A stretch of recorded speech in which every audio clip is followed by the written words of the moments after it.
मच्छिंद्रनाथ और गोरक्षनाथ सौराष्ट्र के गांवों से निकलकर तेलंगाना पहुंचे। वहां उन्होंने गोदावरी के संगम पर स्नान कर शिवजी की पूजा की। आगे उन्होंने आंवड़िया नागनाथ, परली वैजनाथ जैसे अनेक तीर्थों का दर्शन किया। फिर वे महाअरण्य घने जंगल में गर्भागिरी पर्वत पर पहुंचे, जहां वाल्मीकि ऋषि का स्थान था। वह जंगल बहुत भयानक था, रास्ता भी ठीक से समझ में नहीं आता था। उस घोर अरण्य में चलते समय मच्छिंद्रनाथ भयभीत हो गए। इसका कारण यह था कि स्त्री राज्य से निकलते समय रानी ने उन्हें जो सोने की ईंट दी थी, वह उन्होंने किसी को बताए बिना अपनी झोली में छुपा रखी थी। उन्हें डर था कि कहीं चोर वह ईंट न छीन ले। इस कारण उनके प्राण मानो कांप रहे थे। असल में यह सब गोरक्षनाथ की परीक्षा के लिए ही था, अन्यथा मच्छिंद्रनाथ को किसी बात का भय क्यों होता। चलते समय वे बार बार गोरक्षा से पूछते, शिष्य, इस घने जंगल में चोरों का डर तो नहीं है? यह सुनकर गोरक्षनाथ सोच में पड़ गए कि गुरु को चोरों का भय क्यों हो सकता है। अवश्य उनके पास कुछ धन संपत्ति होगी और वे चोरों के लूटने के डर से परेशान हैं। उन्होंने मन ही मन उपाय सोच लिया और चुपचाप चलते रहे।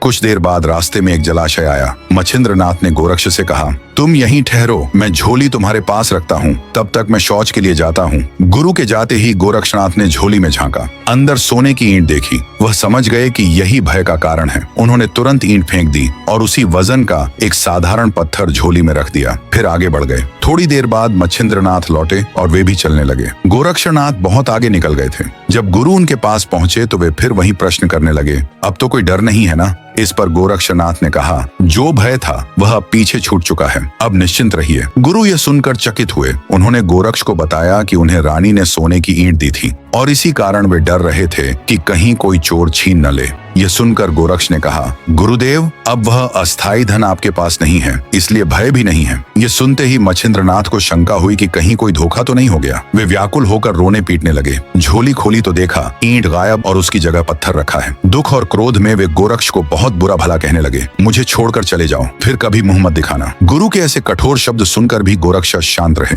उन्होंने उनका हाथ पकड़ा और पर्वत की चढ़ाई पर ले गए। जाते समय गोरक्षनाथ ने एक सिद्ध मंत्र का जप किया। देखते ही देखते पूरा पर्वत सोने का पर्वत बन गया। उन्होंने गुरु से कहा, गुरुदेव, जितना सोना चाहिए ले लीजिए। यह चमत्कार देखकर मच्छिंद्रनाथ ने गोरक्ष को गले लगाया और कहा, बेटा गोरक्षा, तुम्हारे जैसा पारस मेरे पास हो तो मुझे सोने की ईंट का क्या लोभ, तुमसे बढ़कर कुछ नहीं। इसके बाद गोरक्ष ने गुरु से पूछा, गुरुदेव, आपने अब तक उस ईंट को संभाल कर क्यों रखा था? मच्छिंद्रनाथ बोले, मेरे मन में इच्छा थी कि अपने देश लौटकर साधु संतों का एक भव्य सत्कार और भोजन समारोह करूं, उसी के लिए वह ईंट संभाल कर रखी थी। यह सुनकर गोरक्ष ने कहा, तो यह काम मैं पूरा करता हूँ। गोरक्ष ने मंत्र से चित्रसेन गंधर्व को बुलाया और कहा, गंधर्वों को इकट्ठा कर लाओ। उन्हें कहो कि वे संत, साधु, तपस्वी, देवता, गंधर्व, किन्नर आदि सबको यहाँ लाए। हमें एक विशाल समारंभ करना है।